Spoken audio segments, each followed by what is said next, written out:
could be good for me. Lately I was feeling like I need a purpose. But when you talk to me, give me the impression that I won't scratch your surface. And I could walk for days, searching for your praise. But is it even there to find? Is there a chance for me to learn your memories? Will I slowly lose my mind? Hi, this is Grandma and welcome to my channel. Today we will interview a very important person who has made a mark in the fashion industry. He was the one who made the gown that Pia Wurtzbach worn when she won Miss Universe. So we are waiting for Mr. Albert Andrada, and we are here in Greenbelt in his shop. There's the blue gown. We'll approach it later. So we'll see. Okay. Good afternoon, Mr. Albert Andrada. It's really a pleasure to be here, and thank you for my friend, Attorney Aldawa, for arranging this. I am so honored to be in your presence, and as I've said in my letter, I would be focusing on the life lessons you have learned so far. Oh, yeah. And I know you are young, so there will be life lessons still that you will learn. And the blog that I'm doing is always to inspire people to reach for their dreams, just like you have reached yours. My first question is, because I've been looking at all your interviews, I even read the one article in Philippine Star, and I haven't seen anything about how you really started. Like, was it really your dream to be a couturier all your life? Yes, because it was not really my dream, but I was inspired by my mom, who is a fashionista. Because during that time, I always see her host parties. Like, she bakes, she cooks, she prepares everything. Then that's from A up to Z, and she prepares the appetizers, the main courses, the desserts. Then after the kitchen work that she has done, she would go to her room, change, and prepare herself for the time for the coming of her guests. So when she comes down of the stairs, like, oh my gosh, my mom is so pretty. Like, from kitchen, then she transformed into a beautiful host. Yes. So I was so inspired with her dresses all the time whenever she attends parties.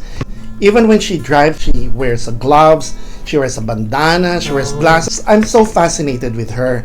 So that started it all. The thing that I can't forget is when she brought me to a fashion show. So I was like 10, 11. Oh, 10 years old. Yeah, 10, 11 years old. So she brought me with her kumares, like that. Then we watched, I don't know if you've heard of Bagong Anyo before. It's a big fashion show by different designers, top designers of the Philippines. And we watch it, and one of her kumares said, like, Albert, why don't you become a designer when you grow up?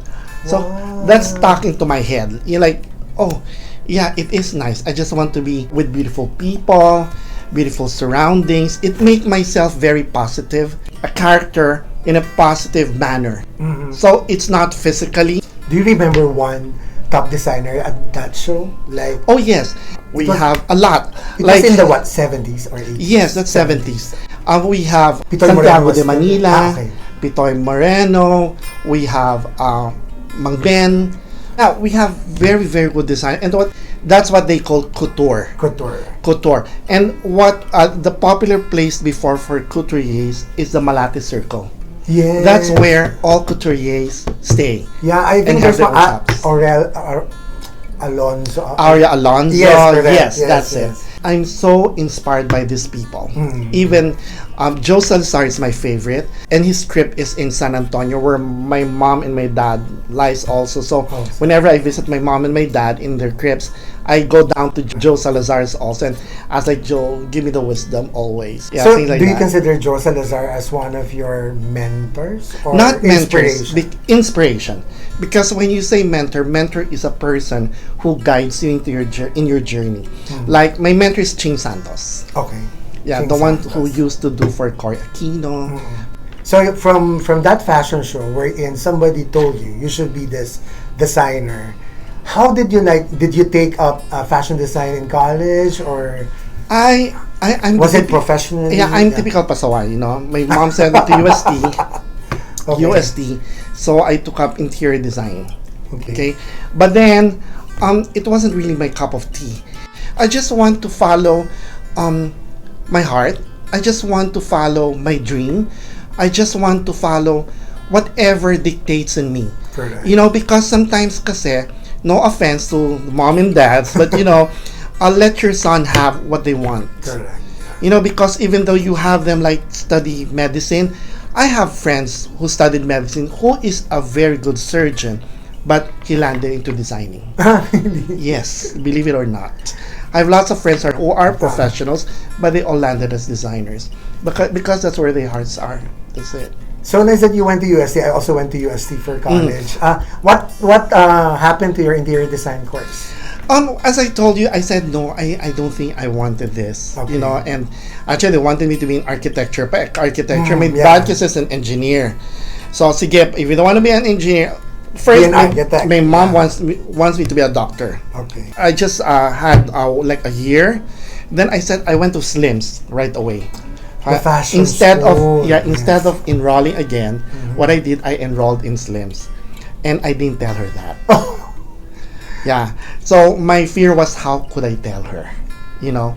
So I just prayed, like I prayed for God's guide, because I'm a very spiritual person. You know, I believe in God. I just pray like God continue to guide me. You know, I hope that my choice is the best choice for me. Because if na nakakaya sa mami at dad ko, mapapaya ako. And then kasi, you know, all their friends were saying, huh? He's taking up designing. Para bang, ano nangyari dyan? Ano yung kusturera? Ano yung gano'n? Yung gano'n sila eh.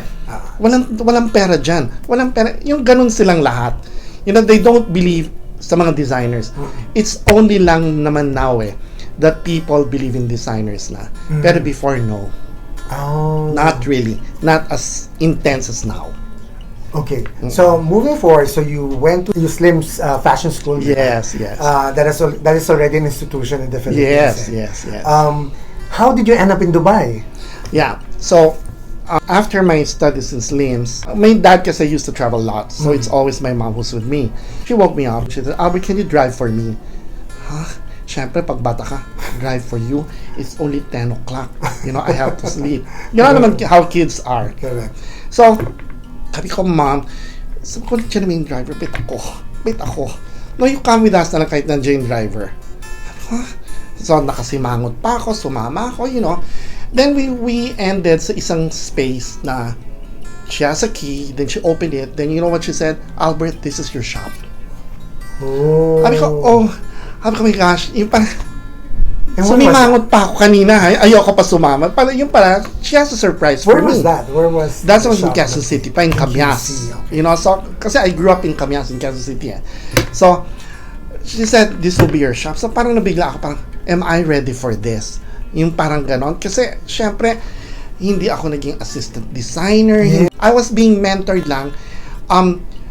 During that time when they gave me the shop already. My close friend kasi is Ching Santos. What's good with Ching kasi he teaches you everything, but he teaches you the value of money. He teaches you the value of being a person. You know, he teaches you the importance of being successful, and successful but grounded. Correct. That's what's nice. That is what is very important nowadays. So I grew up in that typical mentality. So I had a shop.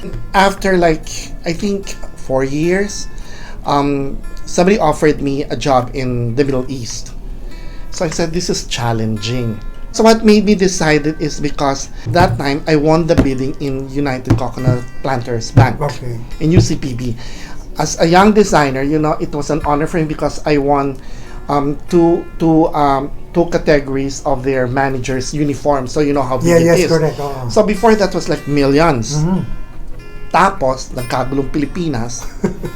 So parang it broke my heart. Was that 86? Yes. Okay. It broke my heart. So parang, oh my gosh, hindi mo, like, I'm doing uniforms for St. Paul's. Wala nang uniform, graduation uniform. Lahat puro uniforms na lang ginagamit. You know, so, ang dami. We were so affected. So sabi ko, oh my gosh. So that made me decided to fly to the Middle East and try. But my dad was discouraging me like, Albert, you can't live there. Your lifestyle's different. Being in the Middle East is different. Sabi ko, no, I have to. So I flew to the Middle East. Yeah, living alone, staying alone, living independently. Yes. And then you became the favorite of the royals. Yes. And enjoying living independently. I first started in Saudi Arabia. So I think I stayed there for 10 years. That's a stricter country. Yes, very strict. And you know, like men are not allowed to wear all black. And you have to have short hair. Di syempre, I'm so batang-bata na, 21. Lahat sila parang, oh my gosh, what is this boy doing here? I stayed talaga there just to keep myself being independent. Like being independent from my family. To prove to them and myself that I can do it because this was my choice. It was not an easy choice for me. My journey was consists of a lot of struggles as I went along. So after my 10th year there, I was offered naman in Dubai because the center fashion kasi was in Saudi Arabia that time. Yeah. So that's if you came from Saudi Arabia, if you were a designer in Saudi Arabia, once you transfer, they know that you're the best. Kasi you're exposed to haute couture talaga. It's a rich country. Yeah, at saka yung parang there's no limitations. Yes. Yung parang name the price. Yes. Name the price. And these are princesses? Not really. Ordinary women. Ordinary even locals. Though they wear an abaya. Abaya, yeah. But when they're in a party, boom, you know, it's they flaunt their clothes. They really spend. Like for the clothes lang during that time, my charge was around 70,000 pesos per gown. Pero they're all couture talaga. The things that, the fashion that you really don't do, you're forced to do it there. Kasi when we landed in Saudi Arabia, the popular designers were the Thai. Yes. Then after the Filipinos came in, alam mo ng mga Pinoy. Alam mo yung ganon. After 3 months pa lang, nagsasalta na ng Arabic. Alam mo yung ganon, magaling. Walang imposible sa Pinoy. You know, like there's a designer nga, the lady said, we want shells on our dress. So shells, we would get shells. Pumunta siya sa beach, kuha siya ng shells, pinatuyo niya, yun nalagay niya sa damit. Tapos funny thing pa, sinoli nung customer daw niya, sabi niya, why is this so smelly? Kasi nga natuyo na. So we're laughing. Ganong klase noon. Okay. So, and then, nag-boom ang Dubai for fashion. Yeah. So, everybody was pulling in mga taga Saudi Arabia. They were offering us na, come to Dubai, it's better there. It's an open country. Ganyan, not like here, they're so strict. So, sige, I'll try. So, I tried. So, from there, when I was in Dubai already, I joined one competition, which is the Swarovski designing competition, the bridal category, bridal edition. So, I'm so blessed because I won out of like 35 entries from different parts of the world. Pero we were like para mga 7 Pinoys ata. So, the main category, the main prize, I won. Then, the second was won by a Filipino also. That's good. Yeah, and every year it was a Pinoy. It was only like para after me, there was no Pinoy anymore. So when I won, so my phone rang. Then the office of the Prince of Dubai offered me a job. Yeah, they said, do you want to work for my sister? So I said, huh? Your sister? Okay. So I went. But I just tried. It was like a part-time job lang muna. So I could feel it. So it was different because you can talk to her directly. Yung parang there's a wall, parang nandiyan sa kabila, nandito ako. Okay. Yeah, then there's a lady in waiting, like, tell her I want, it's better if it's pink. Then she would go to the other side. In Arabic, she would say like, oh, pink, that was nice for you. Then she would say, I would hear kasi, I know better, I want light blue. She wants light blue. Yung gano'n ang transaction palagi. So you haven't seen her, like? No. Okay. I haven't seen her. So I felt like it's really an employee-employer relationship, no? But talagang sila, money's nothing eh. He wants to go to the Philippines. Okay, here's money. Give him this. A couple of weeks after, the office of Fujairah again, it's another emirate because U.A.E consists of 7 emirates.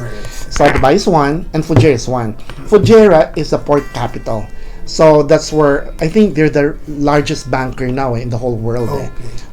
So they offered me. So I went. So sabi ko, sige, I'll try for a weekend because the sheikh was saying like, I want him only for the weekend. So I want to see, like, you know, I just want to order some clothes. So, kasi in every palace kasi, there's an atelier inside. Okay. Yeah. So I went there. So I said, okay, I'll stay for a week. She called me. So I went up. So what's nice kasi you talk to her. Then she began to say like, Albert, why don't you just work for me? Huh? I said again, let me think about it. I'm not insulting you kasi kala parang insulto yun eh. I'm not insulting you, but you know, I talked to one already of the other Emirates. The other royal family. But let me no, better stay with me. Then, so, the daughter came, I want you this. She asked for a cake from the maid. Can you bring me cake? So, then, you know, the Sheikha thought that I don't understand Arabic. Then she told her daughter, aren't you ashamed? He's here. Why did you order one cake? You should have ordered two. They have a cost. Yeah, go and tell the maid to bring another one for him. So, syempre dead man ako as if I don't understand. So I was just explaining. Then so that I realized mukhang magandang ano to. Parang they treated me not like an employer, but a family. Correct. So I said, okay, give me 6 months to think about it. 6 months ang tagal nun, Oo, 6 months. Pero, I told them, I could start with you already. But, you know, don't change my visa first. Because, kasi I agreed, they'll change my visa into their visa na. So, parang hawak na nila ako. So, they went to London, left for London. Wow, everybody's going to London, even the mananahi. Wow. I mean, see, I told you, just join us so you can join London always, every year. So, sabi ko, no, I'll go home sa Philippines. I'll think about it. So, when I came back, sige, I'll change my visa na. So, I agreed na. Then, it was a government visa. So, it was fun. I stayed there for 10 years. 10 years. 10 years also yeah, in 10 Dubai, years, yeah. I have to move from Dubai to Fujairah.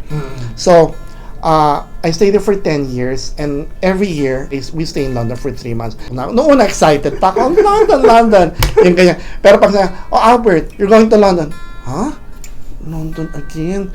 And I find London very boring na kasi diba gloomy. Cloudy. At saka I have some friends there na mga Pinoy din who are designers na lumipat doon. Albert, gusto ko, umiiyak ako every night because kala ko maganda dito, hindi pala. You know, siguro the weather or the climate affects their mood also. Sabi ang hirap-hirap dito. Buti ka pa kasi ako doon, I have a car na chauffeur driven by a British. After the 1 month or 3 weeks, I would tell her, I want to go to Paris kasi it's train lang naman. I want to go to Paris, London to Paris. Then from there, I would go around. Then she's very happy because she wants me to see every old fashion around Europe, like that. Sometimes there was a time nga na she asked me to look for a button, just a button, because nawala yung button ata nung isang jacket niya, parang dalawa ang nawala. I don't know if it's a Dior blouse or something. It's a branded blouse, a branded jacket. So, Albert, can you look for this? And can you look for this material? Because she saw it in the magazine. It's off season na. So I said, it'll be very hard for me to find this. So I went to Paris and looked for it, nothing. Because it's off season eh. And then, London first, then Paris. I went to Italy. Then after, sabi ko, I'll find siguro in New York. Sabi, shall I go to New York? Okay, go to New York. So I went to New York. Tapos, after New York, wala pa rin. Sabi ko, nako, alam ko na, I'll go to Hong Kong. Alam mo yung ganon? Yeah. I'll go to Hong Kong. So I went to Hong Kong. Wala pa rin. Tapos, you know where I found it? In China. In China. Sabi ko, do you have this? They have everything there? Yeah. No, we don't have this. But we can do that. Huh? Yung ganon. That's how much? It's parang per 10,000. I need 2 only. Sige, 10,000. Kasi how much, yung totoo, at saka how much is 10,000? Mura lang. Diba? Okay, I'll wait for 3 days. Third day, bumalik ako. Alam mo, eksaktong. Gusto ko na nga, I want like this. Yeah, possible. Yung ganun sila lahat. The most expensive material that nahawakan ko, this was around $8,000 per yard. Yung parang what material is this? This is a silk one by a branded designer also. I think it was Dior or YSL. So, I go, wow, it's $8,000 per yard. Oh my gosh. May Sheikha pa naman, the wife of the ruler pa naman, Whenever we're in London, she holds parties for other princesses who are there. Kasi every summer, kasi they're all there. Like the whole U.A.E. ata, they're all in London. They love UK. Oo, they stay there for like 4 months while it's hot in the U.A.E. And the one also organizing the parties. Kaya hindi lang ako designer, all around ako. He asked me, "Are you from where?" I said, I'm a Filipino. "Why are you Filipino so humble?" I'm more than a designer. I'm more of her confidante. Like, sometimes she has problems, you know, she would call me in the middle of the night. Trust. Oo, yung ganon. Sometimes she would call like 2 o'clock. It's parang Devil Wears Prada. May sarili yung phone ako niya. Pag nag-ring kahit na to, oh my gosh. Yung ganon ako. Sabi ko, hello? Yung ganyan, kuha pa ako ng buwan. Hello? Are you sleeping? No naman. Do you need anything? Yung ganon. Pero actually, nakapajama na ako, nagtulog ako. Tapos bigla siya, can you come? Oh, sure. So, punta ako. Bring your car. Tapos, I want to go around. I went to the palace. So, nagulat yung mga guys, lalabas kami. Yung kasi na-recognize din siya, kasi nakatakip naman siya, pero alam nila kung sino yun. So, we went, alam mo, she would like, Albert, ask to change this, yung rotonda, change this. Tapos yung curve ng kalye, Albert, change this. Tapos we'd go to the general hospital. Albert, look at the entrance, change this. Okay. Tapos helipad, change this. Yung bite yun yung helipad niya again. So, doon biglang sabi niya noon, yung helipad, yung aeronautic something, blah blah blah, department, aviation or whatever. I mean, they called me, Engineer Albert. Ang tawag engineer na. I mean, because I think the palace said that you're in charge of okay. Alam mo, ginawa nila. That's how powerful she is. You know, I even renovated their local hospital. Kaya sabi ko nga sa'yo, all around ako. Unofficial minister of their country. Pero, you know, I stayed for 10 years, pero there was a time now, during my 7th year, I was feeling tired? I don't want to say tired kasi tired parang I don't want to sound I'm complaining. Parang I'm not growing as a designer. I'm just like in a square box na parang nandun lang ako. Do this, you know, do that. Yung parang pag nakakita ko ng mga designers sa magazine, buti pa sila. You know, like, kasi even though I design for them, at the end of the day, if she doesn't like it, parang siya mag-iiba. Kasi sometimes you make dresses which are against your, liking. Yung talagang ayaw mo. Yung ganon. Kaya ako, sabi ko, sige, tiisin ko na lang to. Pero I really prayed for the last 5 years na, God, I'm not complaining. You know, I just want to be in another venture again. You know naman that I'm not growing as a designer. I want to grow as a designer. Pero what's nice with her lang kasi she permits me to attend fashion weeks and to participate in Philippine Fashion Week for 3 years before I came back. Okay. Kaya nung bumalik ako, it was easy for me because narinig na pangalan ko. You know, and the shop din naman kasi, it was offered to me by Ayala. They called me one time. I was on vacation. I was in Baguio pa nga. Then they said, Albert, do you want to have a boutique here in Greenbelt? Oh, I said, okay. So I met with them. Okay naman, even their deposits and like parang... Was this before or after the Blue Gang? Before. Before. That was 2012. Okay. 2012. That started na. So wait, when did you come back to Manila? From 2012. 2012. That's when you finally decided that you want to be more free. Yes, but actually not naman talaga my plan. My plan was to have a boutique lang. I'll just fly in and out every now and then. I had a show with Bench ng September. So tama-tama, all the clothes will be in the boutique na lang. So that's the time I'll open. When I opened this one, it was just a blank black room. Nothing else. I was so dismayed. Sabi ko, I was so sad. Sabi ko, how can I bring the clothes here? I can't pala. So, I have to attend to this. Then, hindi pala nagawa yung mga papers ko. I informed them back there. I have to attend to this. Kasi nga, it's not done yet. I learned a lot from it. It was a blessing in disguise from doing the papers, bantay dito. So you're more hands-on now? Oo, yeah. Ako naman, I'm hands-on palagi. Except when you were doing this nga. Kasi kaya ang hirap-hirap. Kaya ang laki ng hirap ko dito. So you never return anymore after you completed this? No more. She can't accept it. Pinagpalit ko siya. Sabi nga niya, the lady in waiting told me na, Albert, if it's salary daw, no problem, you just come back. It's not salary.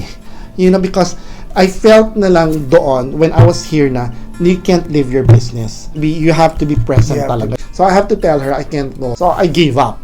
You know, pero I prayed naman for this Kaya I know it's an answered prayer Otherwise kasi hindi. Pero it was really a struggle. 2013, I became the representative of the Philippines in Fashion Asia in China. As I was a finalist lang.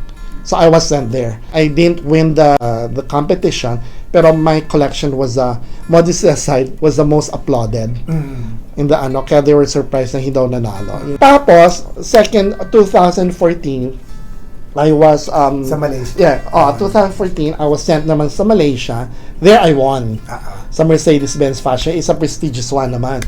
So I won. So I was so happy. Then 2015 si Paris Hilton wore my gown. Sa Grammys. And then Pia won. So yun na tuloy-tuloy na. It was every year talaga meron nangyayari. That was my life in my journey in fashion. I never thought that you really spent long years in the Middle East. I was thinking like probably like less than 10 years. Everybody thought when I came back, when I was here na, they thought I was here for a long time. Yes, that was what I was thinking also.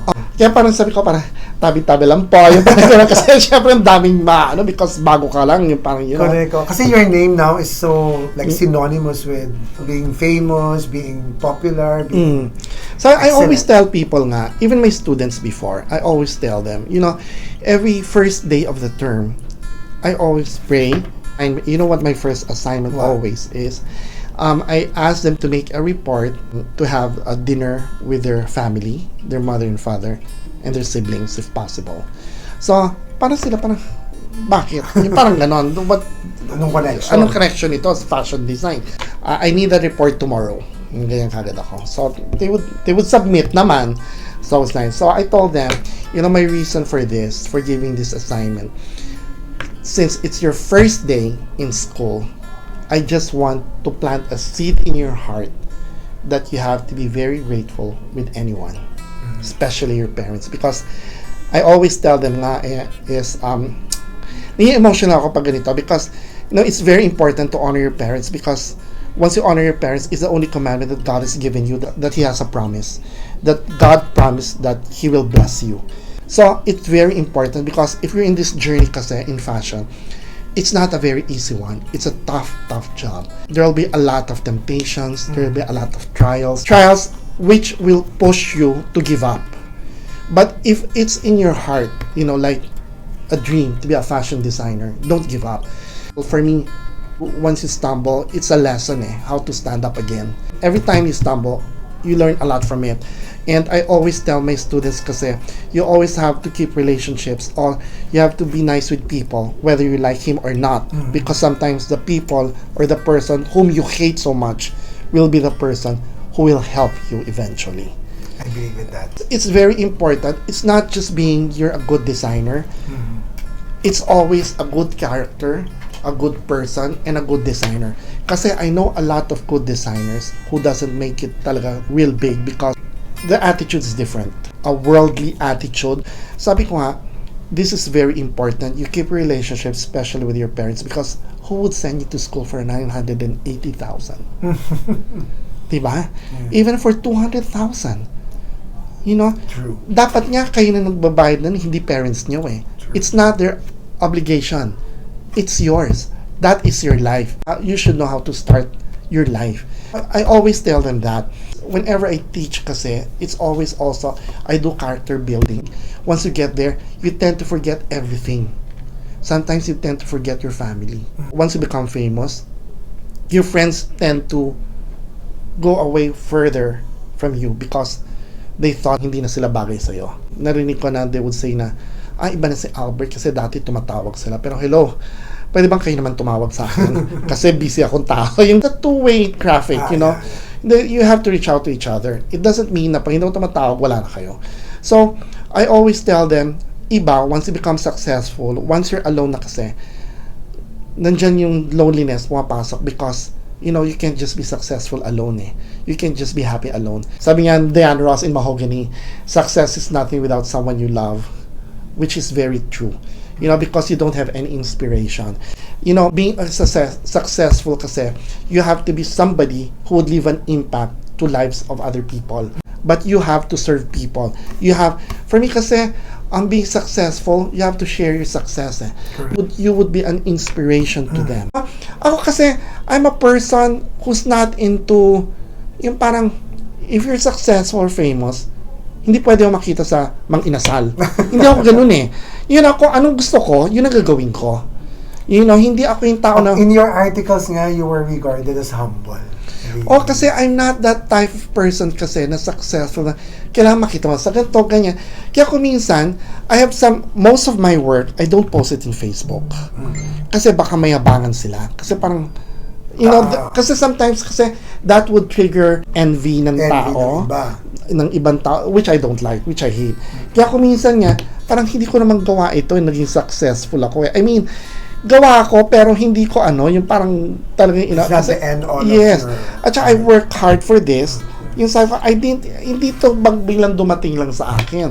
Okay, you don't have to envy me or to be envious about who I am. Pero sa akin kasi, we just have to be happy. Yun lang kasi. Here kasi in the Philippines, sorry to say, but you know, there's still this crab mentality. You know, once you become successful, they want to pull you down. Once you're down, parang palakpak sila, parang hallelujah. Pero ano mangyayari? You know, ano mangyayari kung bumagsak siya? Yung gano'n. Katulad niya, it's so sad because like in this pandemic, a lot of new designers, parang most of them, they're closing. Kahit naman big designers, kahit kami, nahihirapan kami in struggle. Sa akin kasi, I have a strong faith na babalik din to. Yes. You know, I know it's gonna come back. And we just have to talagang be strong. Yung ganyan. Pero kung minsan, you know, when I'm in bed, na parang, oh, I'm strong. Pero, ako naman, I say na tao lang po ako, na pwede makaramdam ng gano'n, yung hindi lang ako gano'n. It's nice kasi, kaya I want to put up my own school. Kasi I want to, kasi I want to plant a seed in the hearts of these new designers or new generation that it's not success only that's important It has to be your inner being. The same thing that Ching Santos did to you, no? Yes. Hanggang ngayon, ganun pa rin siya. She would call me, Albert, are you still okay? Yung ganyan. Don't worry, bata ka pa. Inspiration ko siya kasi siya ang galing niya humawak ng pera. Yung from very humble beginning. Tapos ngayon, ang laki-laki na yung parang, tapos ngayon, hindi na siya tumatahi. Kung minsan, pinapasa niya na lang sa akin, Albert, gawa mo nga kasi ang kulit na gusto magpatay. Yung, because I think when you reach that age, parang ayaw mo na ng pressure. Kasi this is a very job na kailangan talaga na pressured ka, yung talagang nakakataranta. So you just have to be to end this conversation, what is your definition of success? Do you think that you are successful now, or do you think there will be more opportunities for you to hone your craft and share it to the world? You know, being successful is not being successful in your own field. You know, I'm successful, yes, as a fashion designer. But for me, being a person, I don't think I'm successful already. Yeah, I just want to, like, being myself kasi, being a person, being an individual, you have to build more relationships with people. You have to bring more people to the right track. You have to inspire more people to be like you. Kasi you can be successful, yes, being a designer, but being a person, are you successful? Diba? That's a question Diba? Sometimes you would say, yeah, I'm a successful designer, but being a brother, being a friend, being somebody out there, kahit hindi ka kilala, are you successful? Yeah. Are you successful building up relationships with people? Are you successful telling people that, you know, you have to be humble, you have to be grounded? Are you successful of offering people what life really is? There are a lot of struggle. Na fashion designing or being a fashion designer is not a bed of roses. There will be more thorns over the roses. Ang roses mo lang naman kasi when you see your creation being worn by people. Diba? That's how you do it. You have partner with God, you have to have partner with your family, you have to have partners with your friends to reach this goal. So if you do it alone, kuminsan kinakaya mo lang Pero aminin na lang natin, hindi natin kaya. We have to be inspired with other people. We have to be inspired with our family. Kaya ako, I'm one person kasi once there's a relationship destroyed, ako yung masyado na-apektuhan. Kaya sabi ko nga, it would be better like if everybody just love one another. You know, root for each other. Yeah, you know, root for each other, build up each other. it's different when you become successful. It's different also when you become successful being a person, an individual. And from your story of your mother bringing you to the fashion show and this person telling you you'll be this designer, I think you are successful not only as a designer but as a person as well. But of course, you will always have your own journey and you would want to be better than you are. But congratulations and thank you for bringing pride to the Philippines. I mean, Thank you so much. in your work Yeah, abroad thank you and in very your much, work yes. here. Thank you very so much. And thank you very much for granting this interview. Thank you very much for having me. For the designers out there or the young generation, always bear in your head that success doesn't come overnight. You really have to work hard for it, and you have to be wholeheartedly making decisions or deciding on things which would build yourself, and not only yourself but the company you're with. This is very important. You can't do it alone. It's impossible. Thank you. Thank you. Thank you. That's Andrada for Programa Channel. Like and subscribe to Programa Channel. Click the notification bell. God bless you. We'll learn. Thank you, Sir Albert. Thank you. Thank you. You're welcome. Okay. Okay, we're done with the interview with Sir Albert Andrada in the shop, and I'm showing you the blue gown that Pia wore during the Miss Universe, where she won, and of course the national costume there. That's the dramatic design at the back. Thank you, Sir Albert. Thank you, Sir Albert. Walk for days, searching for your praise. But is it even there to find?